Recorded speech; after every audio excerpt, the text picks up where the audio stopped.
Mes bien-aimés frères et sœurs dans le Seigneur, je salue encore une fois chaleureusement chacun de vous dans le nom qui est au-dessus de tout nom, le nom de la rédemption, le nom de celui qui mérite d'être glorifié, le Seigneur Jésus-Christ. Ainsi, je souhaite à chacun de vous une bonne entente de la parole du Seigneur dans cette transmission et que la grâce du Tout-Puissant repose sur chacun de vous, car c'est vrai que dans cette œuvre, sans lui, nous ne pouvons absolument rien faire. Et que la parole de Dieu puisse trouver dans le cœur de chacun de vous une place de choix, une place d'honneur, et que vous puissiez donner toute votre vie à celui qui a payé le prix de votre rachat, celui qui mérite la gloire, qui mérite la louange, et qui a fait que nous puissions devenir citoyens de ce royaume de sainteté et de pureté. Merci pour toutes choses. Et quelle que soit votre communauté, quelle que soit votre, je peux dire, couleur de peau, quelle que soit votre spiritualité, quelle que soit votre église, quelle que soit votre communauté, le Seigneur vous aime parce que vous êtes un être humain et que vous avez droit au salut et que Satan ne peut pas vous enfermer dans des cachots pour que vous soyez enfermés, que vous ne puissiez pas voir le salut. Ainsi, quelle que soit votre religion, quelle que soit votre communauté, que la grâce du Tout-Puissant repose sur chacun de vous et soyez simplement attentifs à la parole qui sera dite dans cette émission et sondez les Écritures pour voir si ce que nous vous disons n'est pas réellement la vérité. Et que la grâce du Tout-Puissant repose sur chacun de vous et que vous puissiez devenir des épîtres écrites, comme Paul disait, des épîtres écrites, et que vous puissiez aspirer aux choses d'en haut et non pas aux choses d'en bas. Ainsi, quel que soit votre pays, quelle que soit votre communauté, partout ces émissions vont vous atteindre, que la grâce du Tout-Puissant repose sur chacun de vous. Et sachez simplement que Dieu vous aime. Ainsi nous vous disons merci d'abord nous-mêmes pour les prières quotidiennes que vous élevez à notre endroit. Nous vous disons merci pour vos contributions financières pour que ces émissions puissent aller de l'avant. Nous vous disons merci pour tous vos soutiens, quelle que soit la nature, pour que ces émissions aillent de l'avant. Et nous vous disons que le Seigneur vous bénisse et qu'il vous rende en centuple ce que vous faites pour son œuvre. Parce qu'il a dit quelque part que même pour un verre d'eau, il y a une récompense à cela. Ainsi, que le Seigneur puisse nous assister et assister celui qui parle et assister ceux qui écoutent et que vous puissiez réellement entendre sa voix dans ces émissions et que la grâce du Tout-Puissant repose sur chacun de vous pendant que nous sommes attentifs et que nous attendons à ce que lui seul, au travers d'un homme, qu'il puisse nous parler. Bien-aimés frères et sœurs dans le Seigneur, je peux simplement dire que l'heure est grave. Elle est grave, pourquoi? Parce que nous sommes dans la dernière bataille. Nous sommes au jour qui verra le retour de Jésus-Christ. Les gens ont tellement oublié, les gens sont tellement distraits, cela fut le cas du temps de Noé. Les gens pensaient que Noé était un aventurier, et Noé a prêché pendant autant d'années. Les gens ne faisaient pas attention à ce qu'il disait, jusqu'à ce qu'ils soient surpris. Ils ont vu simplement le déluge arriver, et ils ont été emportés, ils périrent tous. Du temps de Lot, c'est la même chose. Quand Lot parlait à ses gendres, ils ont pensé que leur beau-père est en train de plaisanter, jusqu'à ce que le feu est descendu, et les a tous brûlés, les a tous grillés comme, je sais pas moi, comme des poulets dans un four, et ils ont tous disparu. Et c'est la même chose aujourd'hui. Le Seigneur a dit que ce qui arriva du temps de Noé arrivera pareillement à l'avènement du Fils de l'homme. Ce qui arriva du temps de Lot arrivera pareillement à l'avènement du Fils de l'homme. Ainsi, nous vous demandons simplement d'être attentifs à la voix du Seigneur aujourd'hui. Non pas attentifs aux voix des hommes. Les hommes parlent beaucoup. Et vous voyez parfois des hommes qui parlent très bien. Les hommes qui sont très éloquents, qui prennent cette Bible, ils peuvent vous prêcher de jolis sermons, des sermons très puissants. Mais quand vous regardez maintenant la mise en pratique de la parole, parce que c'est pas à cela qu'on voit de véritables croyants. Nous n'écoutons pas seulement la parole de Dieu, mais nous la mettons en pratique. Vous voyez des gens qui viennent à l'église, qui prêchent bien, qui entendent la parole de Dieu.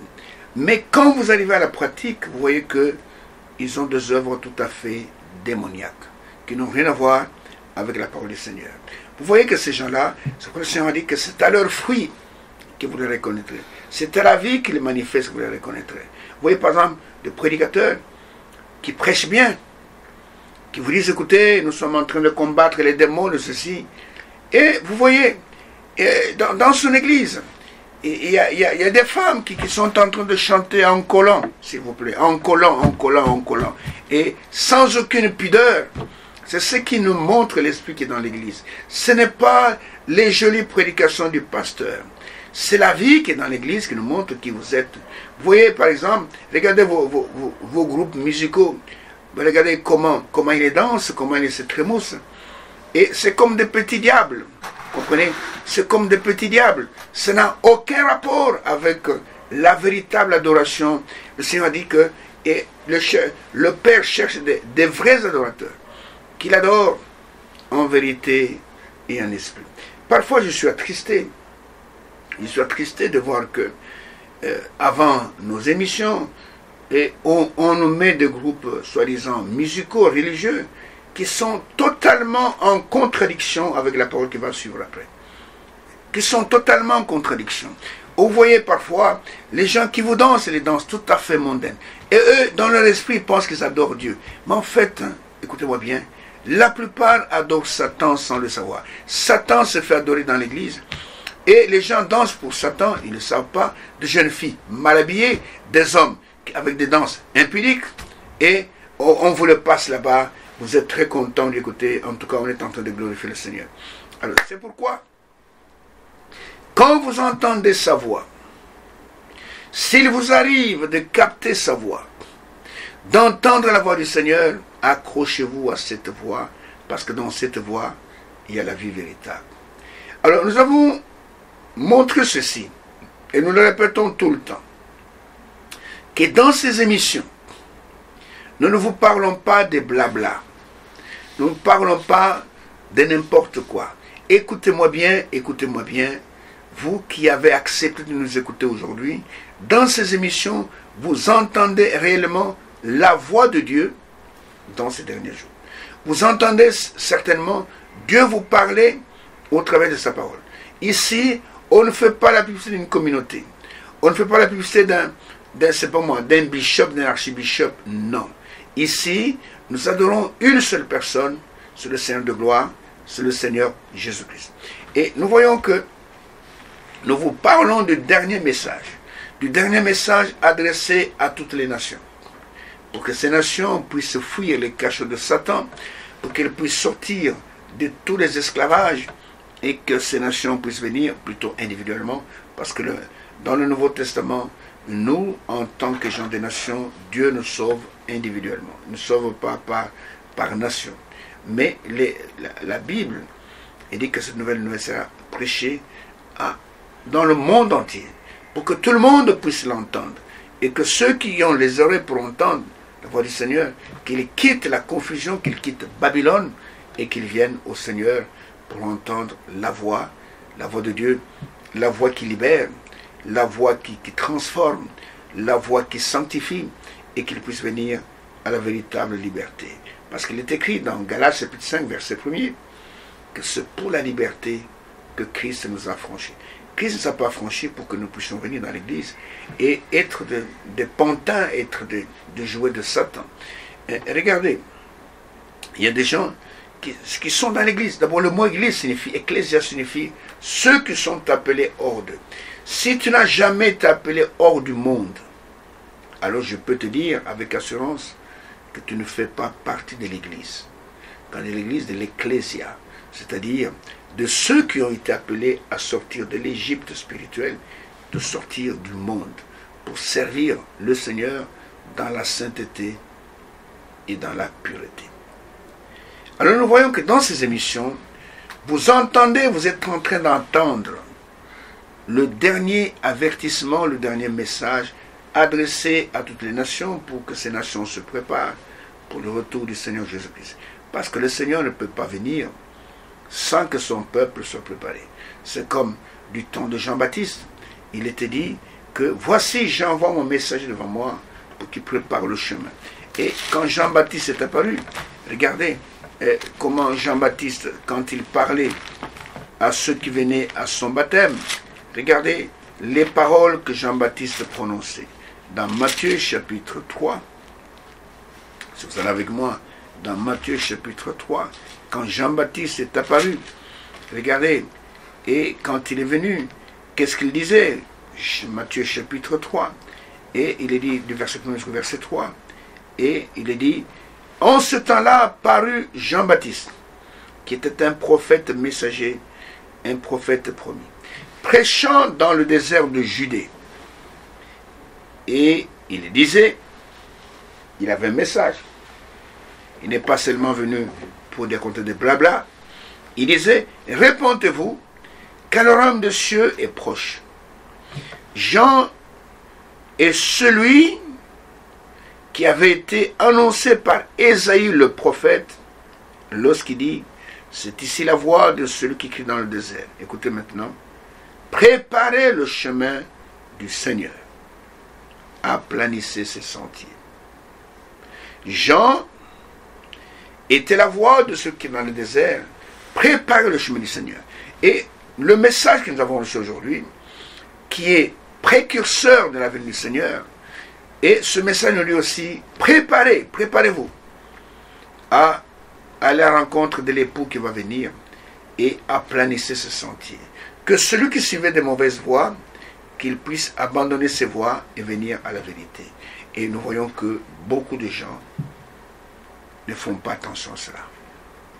Et il est dit par exemple dans Matthieu chapitre 25, et ça c'est un rapport avec les événements du temps de la fin, la parabole des 10 vierges, il est dit que celles qui étaient prêtes entrèrent avec lui, avec l'époux, dans la salle de noces. Celles qui étaient préparées. Tu ne peux pas aller devant le Seigneur, devant l'époux qui arrive, sans être préparé. C'est pourquoi je vous dis avec assurance que ce message qui est adressé maintenant à toutes les nations et qui est en train de parcourir le monde entier, selon Matthieu 24, verset 14, que cette bonne nouvelle du royaume sera prêchée dans le monde entier pour servir de témoignage à toutes les nations. Et ensuite viendra la fin. Et nous voyons que, frères, et beaucoup de gens ne font pas attention, il n'y aura plus un autre message après ce message. Tout ce qui reste après ce message, c'est tout simplement l'enlèvement de l'épouse et pour aller aux noces de l'agneau. Vous comprenez? Et donc cette bonne nouvelle, elle est prêchée dans le monde entier pour servir de témoignage à toutes les nations. Toutes les nations qui sont sur la terre entendront ce message. Mais quand les nations entendent ce message, il y a des individus qui sortiront de ces nations et qui croiront cette parole, qui seront baptisés du Saint-Esprit et qui feront partie de la troupe de vainqueurs. Alors simplement, après seulement, viendra la fin. Et nous sommes dans notre sujet, Abraham et sa postérité après lui. Et nous avons montré que la véritable postérité d'Abraham, ce n'était pas Ismaël, ni ses descendants. La véritable postérité d'Abraham, ce n'était pas les enfants de Ketura. La véritable postérité d'Abraham, c'était Isaac, l'enfant légitime qui était venu au monde, l'enfant de la promesse au travers de Sarah, qui était déjà une vieille femme. Mais Dieu a fait le miracle et l'a enfanté dans sa vieillesse. Abraham et sa postérité. Et nous avons montré ceci. Nous voulons chaque fois rappeler ce que nous avons vu avant. Nous avons montré ceci, que Dieu a une œuvre à faire sur la terre. Il a une œuvre. Dieu n'a pas plusieurs œuvres. Dieu a une œuvre à accomplir sur la terre. Et cette œuvre-là, Dieu ne la fait pas avec n'importe qui. Dieu l'a fait avec sa postérité. C'est ce que vous devez retenir et ne l'oubliez jamais. Je vous donne chaque fois 2 écritures. La première, c'est Ésaïe, chapitre 53, verset 10, où il est dit, après avoir livré son âme en sacrifice pour le péché, il verra une postérité, il prolongera ses jours, et l'œuvre, pas les œuvres, l'œuvre de l'Éternel prospérera entre ses mains. Et dans Psaume 22, verset 31, verset 32, là il est écrit, là, après avoir parlé des souffrances du Messie, tout comme dans Ésaïe 53, C'est un chapitre extraordinaire où en très peu de mots, le prophète Ésaïe a décrit les souffrances du Rédempteur. Et pour terminer, de parler de la postérité à la fin. Et cette postérité, il ne peut l'avoir qu'après avoir livré son âme, donc pour le sacrifice, un sacrifice pour le péché. C'est-à-dire que cette postérité ne peut venir qu'après que l'œuvre du rachat soit accomplie. Comprenez? Et cette postérité, Paul qui avait bien compris les choses, cette postérité c'est Christ. Galates chapitre 3 verset 16 et Galates chapitre 3 verset 29. Paul dit aussi que si vous êtes réellement à Christ, vous êtes donc la postérité d'Abraham, héritier, non pas par hasard, mais selon la promesse. Vous comprenez? Selon la promesse.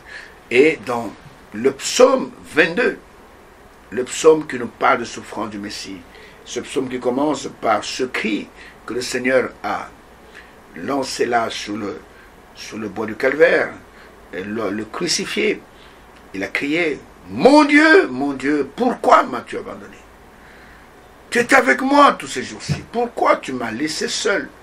Pourquoi tu m'as abandonné? Je suis entouré de loups de Basan, je suis entouré c'est pas moi des hommes cruels, je suis entouré des méchants, et ils tirent même au sort ma tunique, ils se partagent, c'est pas moi, mes vêtements.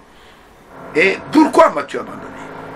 Le Fils a été laissé seul, parce que le Fils qui devait payer le prix. Vous comprenez? Et alors, à la fin de ce psaume merveilleux, psaume 22, verset 31, verset 32, comme par hasard, ce n'y a pas de hasard à cela, et comme c'était le cas pour le psaume, pour le Ésaïe 53, il est dit, la postérité le servira. Vous voyez, il a une postérité qu'il verra après avoir livré son âme en sacrifice pour le péché. La postérité le servira, elle annoncera sa justice. Et cette postérité, elle annoncera son œuvre au peuple nouveau-né. C'est pour vous dire que la nouvelle naissance n'était pas pour l'ancienne alliance. La nouvelle naissance ne pouvait venir, tout comme le baptême du Saint-Esprit, qu'après qu'il ait livré son âme en sacrifice pour le péché. Avant ça, il n'y avait pas de nouvelle naissance. Bien que Jésus ait parlé de la nouvelle naissance à Nicodème, mais Nicodème ne pouvait pas expérimenter cela avant que le Seigneur ne soit crucifié, qu'il ait donné sa vie afin de nous racheter la malédiction du péché. Alors la postérité le servira. Alors nous voyons que seule cette postérité est au service du Seigneur. Aucune autre personne ne peut le servir. Elle a l'exclusivité de servir le Seigneur. C'est comme par exemple, je ne sais pas moi, imaginez un roi, comme c'était du temps de Joseph. Et les pharaons, ce n'est pas tout le monde qui les servait. Il y avait quelqu'un qui servait la nourriture. Il y avait quelqu'un qui servait la boisson. Et nous voyons que, frère, pour servir ce roi, le roi des rois, le Seigneur des seigneurs, qui a une œuvre sur la terre, comme on dit que il verra une postérité, il prolongera ses jours au travers de cette postérité, et l'œuvre, par les œuvres de l'Éternel, prospérera entre ses mains. Et dans le psaume 22, il dit que cette postérité annoncera son œuvre, pas ses œuvres. Vous savez, excusez-moi, monsieur le fondateur des assemblées des églises, vous savez, tout le monde ici sur la terre, il commence son histoire, il appelle ça l'œuvre de Dieu.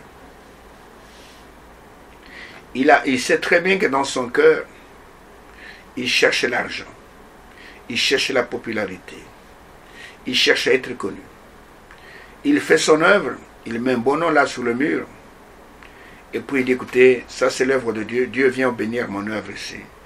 J'ai commencé mon œuvre en ton nom. Dieu n'est pas comme ça. Dieu n'est pas comme ça.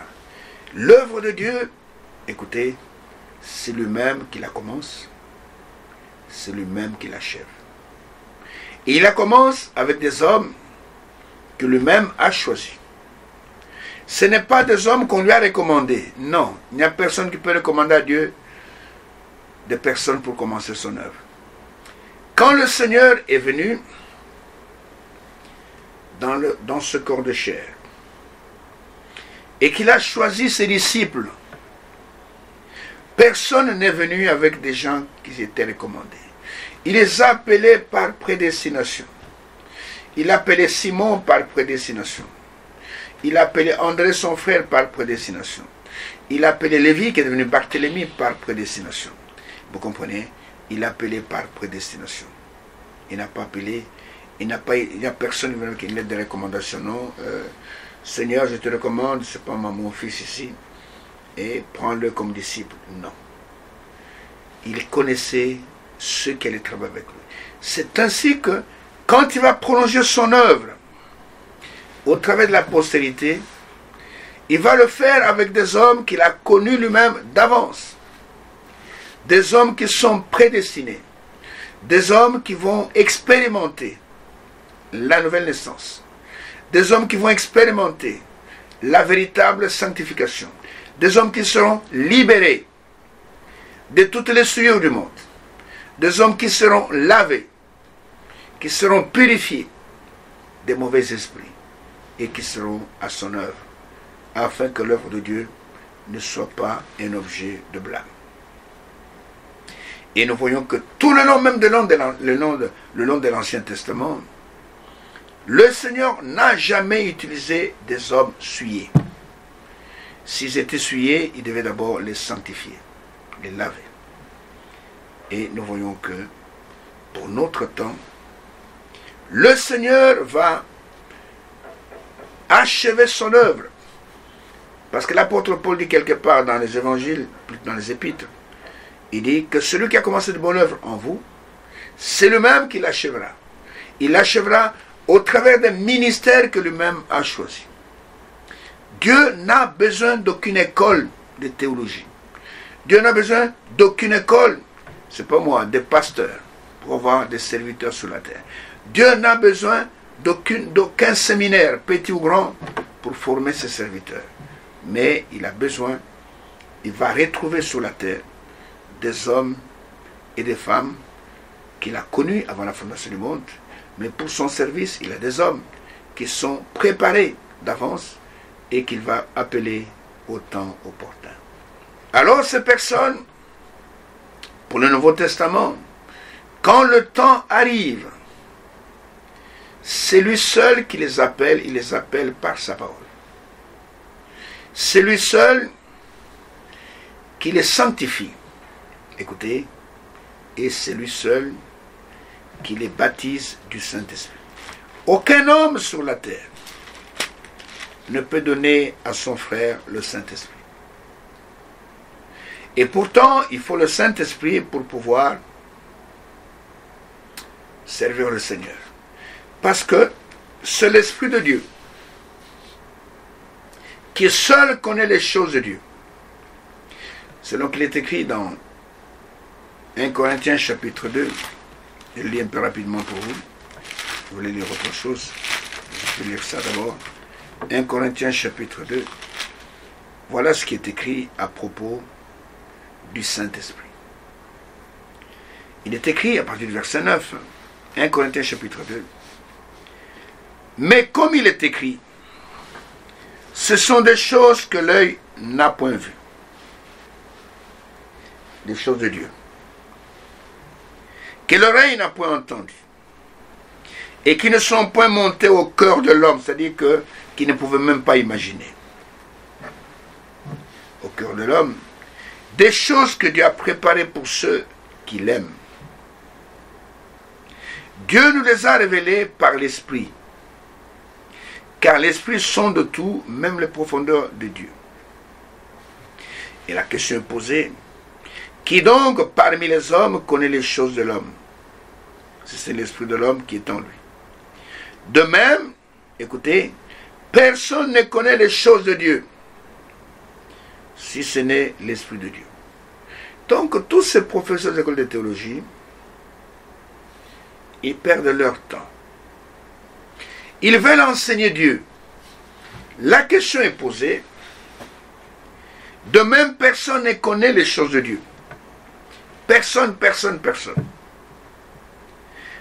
ne connaît les choses de Dieu si ce n'est l'Esprit de Dieu. Donc, le véritable enseignant de ceux qui vont le servir, c'est l'Esprit de Dieu. Personne ne connaît les choses de Dieu si ce n'est l'Esprit de Dieu, verset 12. Or, nous n'avons pas reçu l'Esprit du monde, mais l'Esprit qui vient de Dieu, afin que nous connaissions, écoutez, les choses que Dieu nous a données par sa grâce. Pourquoi? Parce que l'Esprit sonde même les profondeurs de Dieu. Car l'Esprit sonde tout, même les profondeurs de Dieu. Alors nous comprenons par là qu'aucun homme ne peut enseigner Dieu. Aucun homme ne peut enseigner les choses de Dieu. C'est seulement des blabla. C'est comme j'ai un neveu, il fait des études techniques quelque part. Et il me dit, la plupart des professeurs n'enseignent pas. La plupart des professeurs, quand ils arrivent, leur problème c'est acheter mon syllabus. Acheter mon syllabus. Et quand il vient au cours, il n'enseigne pas, il vous dit, écoutez, tout est déjà écrit dans le syllabus. C'est tout simplement parce qu'il n'a pas la capacité d'enseigner. Le syllabus, là, il a copié des choses dans des livres qu'il a compilés. Il donne aux étudiants. Allez, débrouillez-vous. Et allez aussi lire, hein, comme moi aussi j'ai lu. Mais un vrai professeur. Les syllabus ne sont que le complément. Un vrai professeur, c'est un enseignant. Il connaît la matière. C'est comme j'ai eu dans mes études. J'ai eu un professeur. Un professeur extraordinaire. Qui nous enseignait, j'ai fait des études. Je suis de formation technique, si vous voulez. Je suis un ingénieur. Et j'étais un professeur qui avait un cours très important sur l'électronique. Il arrivait avec sa mallette dans l'auditoire. Il pose sa mallette là-bas. C'est un monsieur très bien. Un monsieur très courtois. Et qui avait de bons contacts avec des étudiants. Il disait, vous voulez que je vous parle de quoi aujourd'hui? Il prend un sujet. Sa mallette reste fermée. Hein. Et il commence à parler. Un savant. Et il est là au tableau. Il n'a pas besoin d'être dans un livre. Il vous explique des problèmes. Il faut vite prendre note parce que ce qu'il dit là, tu vas les trouver dans aucun livre. À ses examens, il disait, écoutez, vous venez avec tous les livres que vous voulez. Tous les livres que vous voulez. Tous les manuels que vous voulez. Ce n'est pas question ici que je vais tricher. Non. Venez avec avec tout ce que vous voulez, tous vos livres. Et il vous pose des questions. Si pendant son cours, tu n'as jamais compris ce qu'il avait dit, tu vas perdre ton temps en fouillant dans tous les livres techniques édités par tel, jusqu'à ce que tu vas te rendre compte qu'il reste 30 minutes pour remettre les copies. Pendant 4 heures, tu n'as rien fait. Là, maintenant, tu vas commencer à chercher à mettre quelque chose sur le papier. Mais ceux qui avaient compris l'enseignement du professeur, ils ne perdaient pas leur temps dans le livre-là. Ils comprenaient qu'il veut dire ça. C'est la même chose avec la parole de Dieu. Le véritable enseignant, c'est le Saint-Esprit. Il n'a pas besoin de syllabus. Quand le Saint-Esprit vient, il n'amène même pas la Bible. Mais ce qu'il enseigne est conforme à la Bible. Il connaît sa matière. Mais quand vous allez dans vos écoles de pasteurs, pour faculté de théologie, il a des syllabus qu'il a. Son espoir, c'est qu'on achète beaucoup de syllabus, qu'il ait beaucoup d'argent. Mais la matière, hein, il ne la connaît pas. Il ne la connaît pas. Si lui-même, le professeur, là, on le questionne sur sa matière, là, il ne saurait même pas répondre. Mais le Saint-Esprit, il est le connaisseur. Alors il dit, l'Esprit sonde même les profondeurs de Dieu.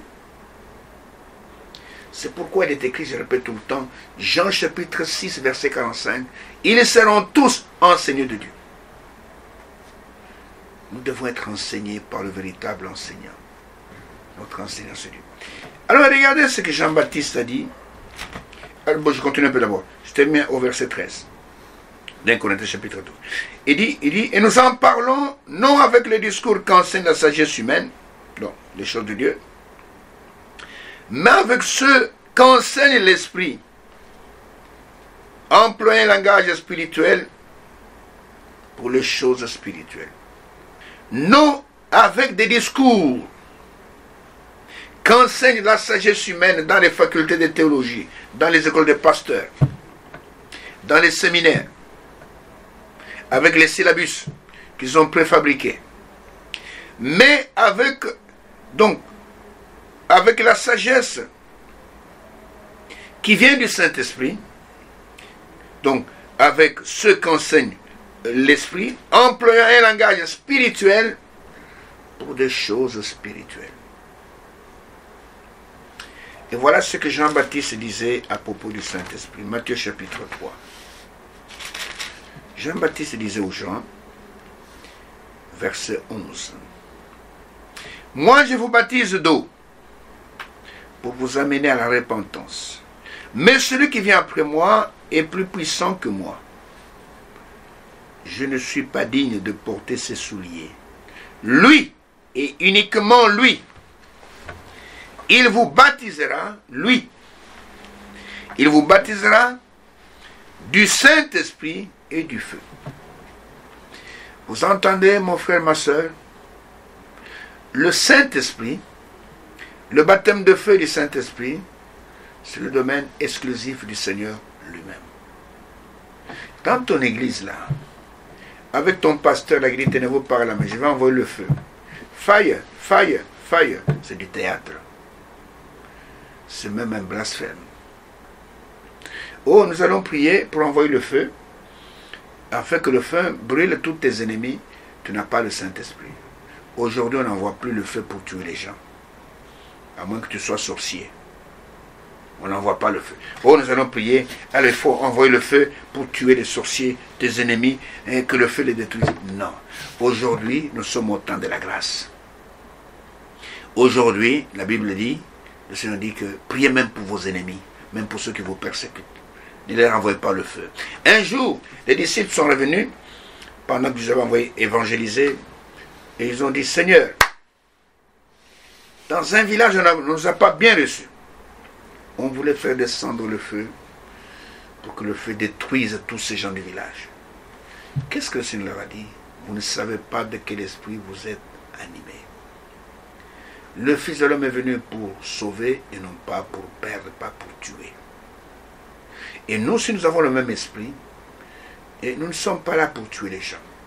Même le plus grand sorcier, nous devons l'aimer. Mais nous devons prier pour chasser l'esprit de sorcellerie qui est en lui. Nous n'aimons pas la sorcellerie, mais nous aimons les sorciers. Parce qu'ils ont besoin du salut. S'ils meurent dans cet état-là, ils sont perdus. Alors si nous avons l'amour pour eux, nous allons prier pour eux pour que Dieu les délivre. Nous n'allons pas envoyer le feu pour que le feu les détruise. C'est là où vous voyez les vrais serviteurs de Dieu et les faux serviteurs de Dieu. Alors, nous voyons que ces hommes que Dieu utilise, ils ont d'abord la parole de Dieu, ils sont nés de nouveau et ils sont baptisés du Saint-Esprit. Parce que c'est le Saint-Esprit, l'Esprit de Dieu en eux, qui va rendre témoignage à la vérité. Alors, la fois passée, nous avons parlé de Simon-Pierre. Dans Actes chapitre 10, nous avons pratiquement terminé, mais nous avons encore des choses à ajouter là-dessus. Actes chapitre 10, et nous avons montré comment le Seigneur a parlé à Corneille, qui était un officier romain de la cohorte italienne, pour qu'il aille faire, qu'il appelle Simon Pierre, qui était chez un autre Simon, le croyeur, à Joppé, et qu'il vienne à Césarée de Philippe, où était Corneille, pour leur annoncer la bonne nouvelle. Pourquoi? Parce que la sémence de Dieu doit venir des membres de son corps. L'œuvre terrestre de Dieu, c'est avec les membres de son corps. Et pour être membre de son corps, il faut avoir reçu, écoutez-moi bien, la parole de Dieu est révélée pour votre temps. 1. 2. Il faut l'avoir cru. Et 3. Il faut que Dieu vous ait donné le Saint-Esprit. Et c'est lui qui sera le prédicateur au travers de vous. Et regardez que le Seigneur a dit à ses disciples, ne quittez pas Jérusalem. Acte chapitre 1er. Demeurez à Jérusalem jusqu'à ce que vous serez revêtus de la puissance d'en haut, pas d'en bas. Toi qui vas chercher des fétiches pour venir épater les gens dans l'église, ta fin sera terrible. Tu vas mourir dans des souffrances atroces à cause de cela. Dieu ne supporte pas qu'on l'associe aux puissances des ténèbres. Si tu entends sa voix au travers de ma voix, je te dis ceci, répands-toi et va jeter toutes ces histoires-là, tous ces fétiches-là, ou cherche quelqu'un qui peut prier pour toi, pour que tu sois délivré. Je sais que les puissances des démons, parfois font peur aux gens. On dit, ah, si tu oses aller. Je me souviens avoir exhorté un garçon, il y a des années de cela. Il y a 40 ans aujourd'hui, exactement 40 ans. J'ai exhorté ce garçon, il était dans une secte. On lui avait donné une chaînette, on lui avait donné une bague. Je lui ai dit, tout ça ne te sert à rien. Il avait la chaînette, je crois, sur lui, ou la bague, je ne sais plus. Il dit, donne-moi ce que tu as là, je vais le brûler. Et j'ai prié pour lui. Et j'ai dit, ce qui reste là, qui reste à la maison, tu viendras prochainement avec ça. On va aussi brûler, on va prier pour toi. Quand il est rentré chez lui, il a raconté à son épouse ce qui est arrivé. Il essaie de dormir. Il voit en songe une très belle femme, européenne, blanche, qui vient vers lui et qui lui dit, si tu oses amener cette chose, c'est cet homme-là, tu vas voir ce que je vais te faire. Mais pourquoi cette dame n'est pas venue m'attaquer? Pour dire, écoutez, mais pourquoi tu as pris ma chaînette, là, tu l'as brûlée? Il lui dit, si tu oses seulement amener la bague qui était restée, tu vas voir ce que je vais te faire. Il s'est réveillé. C'était un songe. Il dit à sa femme, hey, n'ose pas, on va mourir. Il est allé voir un prêtre d'une communauté. Et ce prêtre lui dit, ces choses-là, pour en sortir, il faut être fort. Si tu oses, tu vas mourir. Et c'est ça que Satan fait brandir aux gens. Mais je peux te dire que celui qui est en nous, il est plus grand, il est plus fort que celui qui est dans le monde. N'ayez aucune crainte. Et ce garçon a eu peur, il m'a fui. Des semaines et des semaines après, je l'ai vu, il m'a raconté l'histoire. J'ai dit, non, n'ayez pas peur, viens. Il n'est jamais venu et je ne l'ai plus jamais revu. Alors, je peux te dire ceci, mon bien-aimé frère, qu'en Christ, nous sommes plus que vainqueurs. Alors, ces gens que Dieu utilise pour son œuvre, ce sont des personnes qui ont la parole qui a le germe. Ce sont des personnes qui sont affranchies de la loi du péché. Ce sont des personnes qui sont passées de la mort à la vie. Ce sont des personnes qui sont hors d'atteinte de Satan. Alors, ce sont ces personnes qui sont au service de Dieu Tout-Puissant. Et on demande à Corneille d'aller chercher Simon-Pierre. Et quand Simon est venu, Corneille lui dit, nous sommes tous rassemblés ici pour entendre. Écoutez, je vous lis le verset 33, je relis ça, du chapitre 10 des Actes. Aussitôt j'ai envoyé quelqu'un vers toi et tu as bien fait de venir. C'est Corneille qui parle à Simon-Pierre. Maintenant donc, nous sommes tous devant Dieu. Ce n'est pas Pierre qui était Dieu. Pour entendre tout ce que le Seigneur t'a ordonné de nous dire. Le Seigneur n'a pas son service des incrédules. Qui était Simon-Pierre est membre du corps. Né de nouveau, sanctifié, rempli du Saint-Esprit. Nous sommes tous devant Dieu. Nous sommes rassemblés pour entendre ce que le Seigneur t'a ordonné. C'est lui qui t'a ordonné de nous dire. Maintenant écoutez ce que Pierre va dire et ce qui va suivre après. Parce que Corneille et son groupe avaient besoin du Saint-Esprit.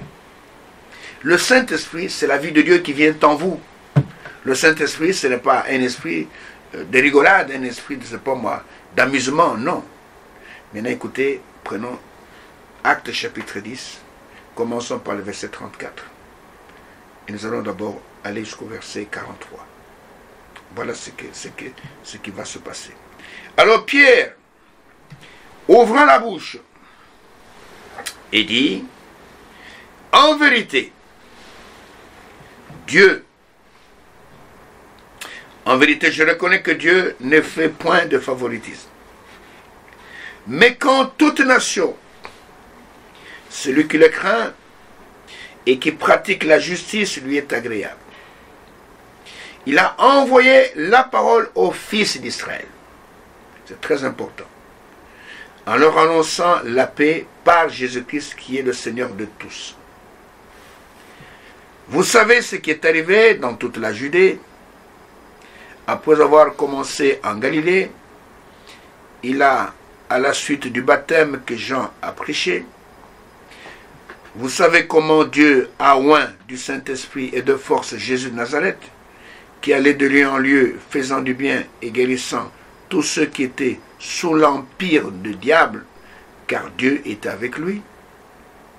Nous sommes témoins de tout ce qu'il a fait dans le pays des Juifs, et à Jérusalem, ils l'ont tué en le pendant au bois. Vous allez voir qu'ici, Pierre, il est au milieu des païens. C'est pourquoi il parle tout le temps ce que Dieu a fait avec les Juifs, avec les Juifs, avec les Juifs.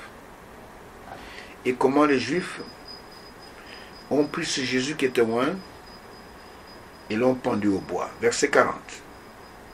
Dieu l'a ressuscité le 3e jour. Il a permis qu'il apparaisse. Et Pierre était un témoin oculaire. Non à tout le peuple, mais aux témoins choisis d'avance par Dieu, à nous qui avons mangé et bu avec lui, après qu'il fut ressuscité des morts. Et Jésus, écoutez, nous a ordonné de prêcher au peuple et d'attester que c'est lui qui a été établi par Dieu, juge des vivants et des morts. Tous les prophètes rendent témoignage de lui, rendent de lui le témoignage que quiconque croit en lui reçoit par son nom le pardon des péchés. Voilà une prédication d'un membre du corps, une prédication courte dans la maison de Corneille. Je peux m'imaginer Corneille assis en face de Pierre, son épouse à côté, ses enfants à côté, et toute sa garde prétorienne entourée là-bas, peut-être en tenue militaire. Toute sa famille était là, pendant que Pierre parlait. Je peux entendre les amens sortir de partout. Amen, amen, amen. Parce que Dieu n'agit qu'avec le cœur qui croit. Si la parole sort et que tu ne crois pas, Dieu n'agira pas. Comprenez? Ce qui pousse Dieu à agir au travers de nous, c'est quand nous croyons sa propre parole. Alors Dieu peut faire ça. Alors verset 44, il est dit ceci. Comme Pierre prononçait encore ces mots. Quels mots? Je prends le verset 43.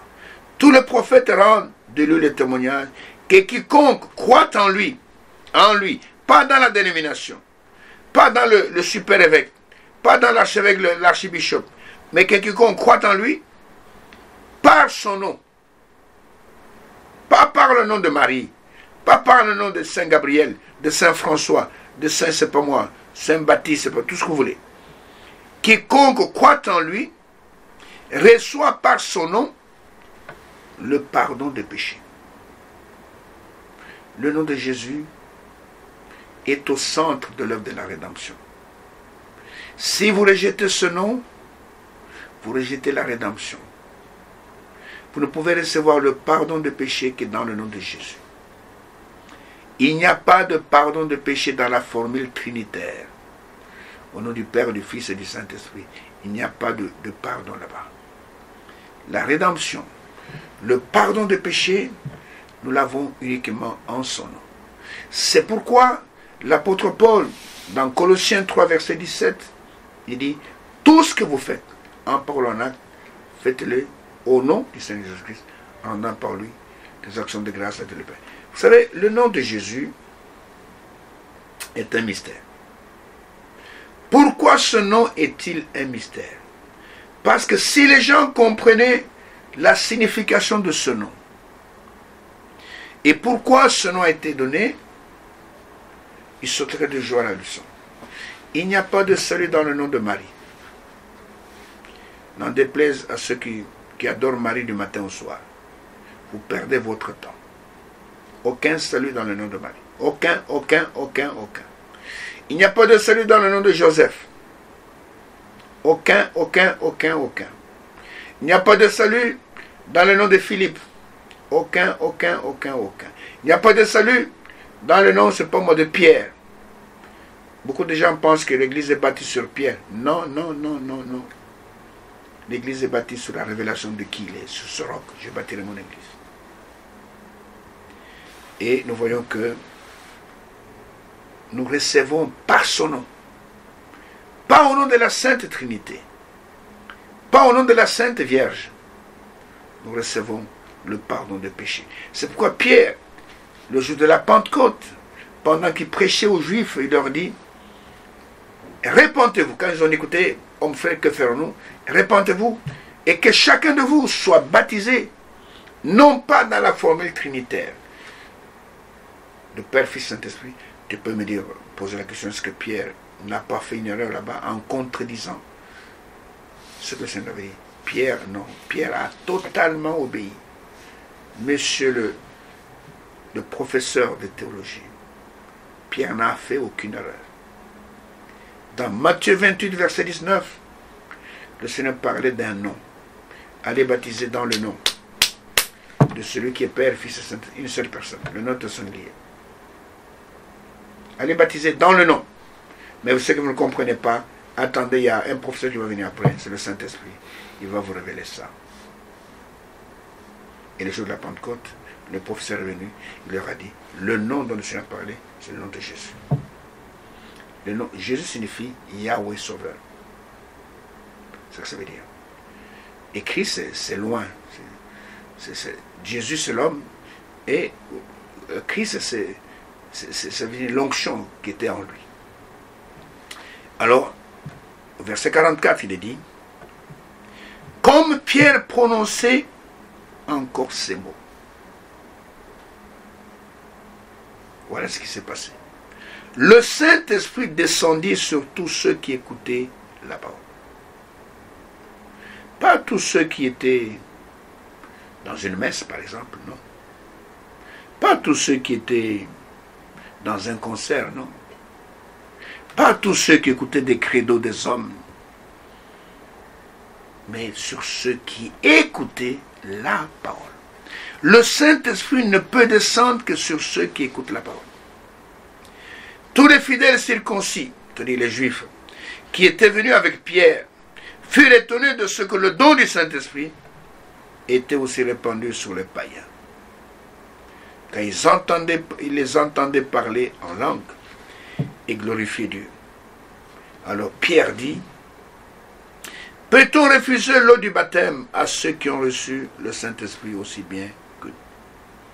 Et il ordonna qu'ils soient baptisés au nom du Seigneur, sur quoi ils le prièrent de rester quelques jours auprès d'eux. Pierre a ordonné qu'il soit baptisé au nom du Seigneur, pas dans un autre nom. Et selon Actes chapitre 4, je vous le rappelle, verset 11, verset 12, Actes chapitre 4. Voilà ce que Pierre a dit au Sanhédrin, verset 11, verset 12. Jésus est la pierre rejetée par vous qui bâtissez et qui est devenue la principale de l'angle.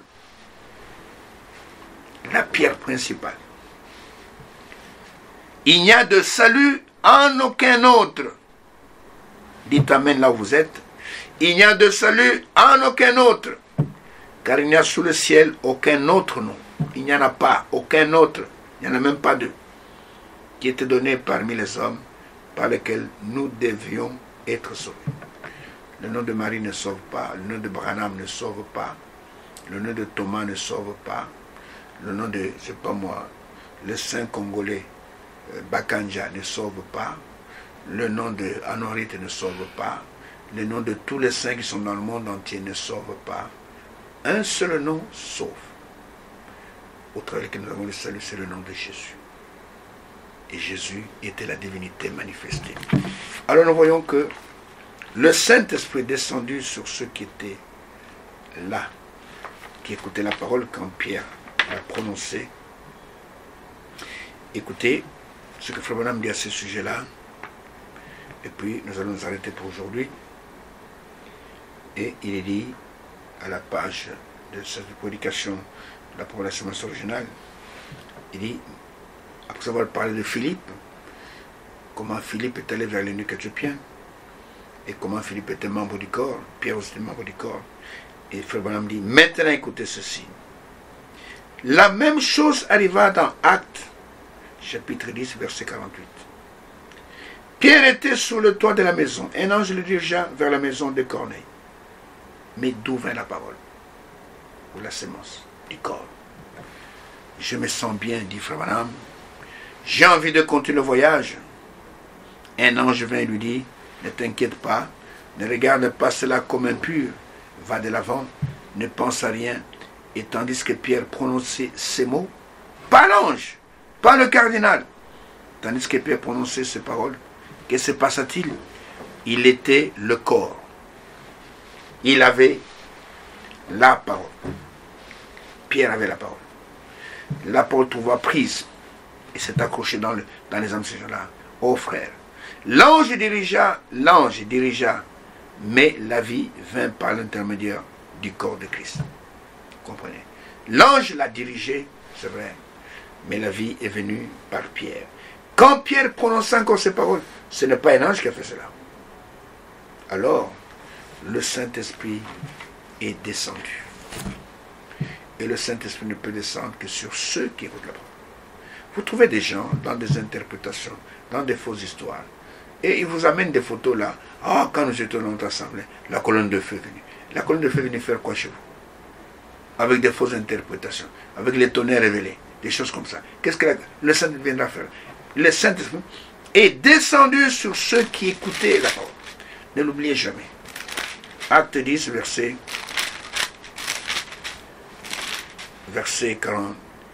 44. Comme Pierre prononça encore ces mots, le Saint-Esprit descendit, une précision importante, sur tous ceux qui écoutaient la parole de Dieu.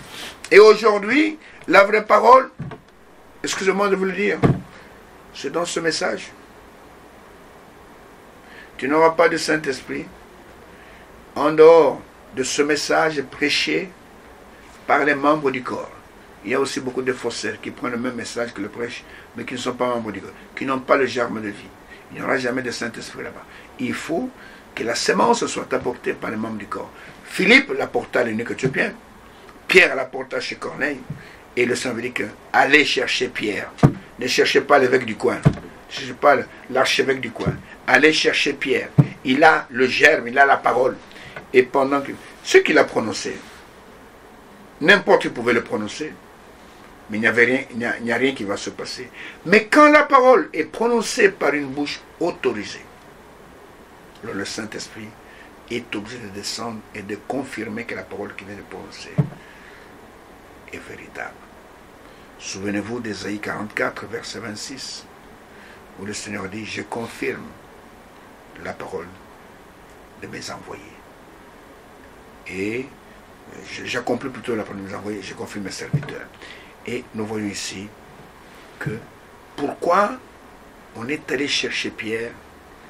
Parce que Pierre était un membre du corps.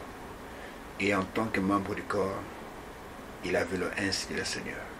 Il avait la parole du jour qui pouvait amener la vie à Corneille, à toute sa famille. Et le Saint-Esprit est descendu sur tous ceux qui écoutaient la parole. Pas ceux qui dansaient n'importe quoi. Regardez dans vos églises. Pour vous montrer que ce sont des morgues. Pour montrer que vos églises sont des morgues. Et regardez les gens de croyants que vous avez dans vos églises.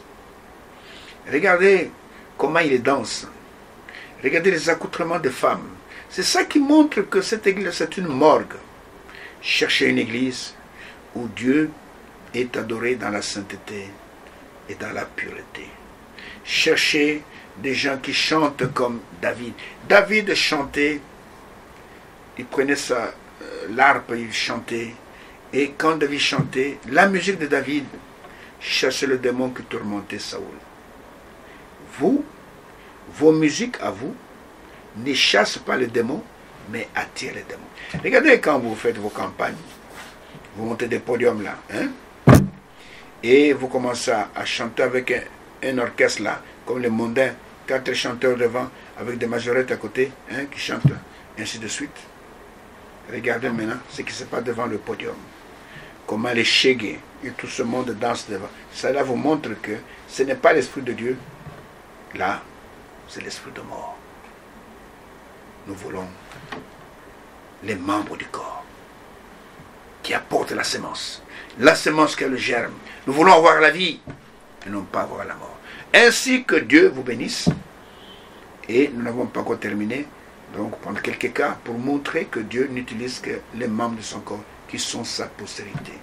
Dieu a béni Abraham et Dieu travaille avec la postérité d'Abraham. Et la postérité d'Abraham, elle est en Christ. Elle n'est pas dans une dénomination, elle est en Christ. Que Dieu vous bénisse. Aimez-moi comme je vous aime aussi. Parfois la parole est dure, mais c'est pour votre bien. Et si c'est la volonté du Seigneur, je vous donne rendez-vous à l'émission prochaine.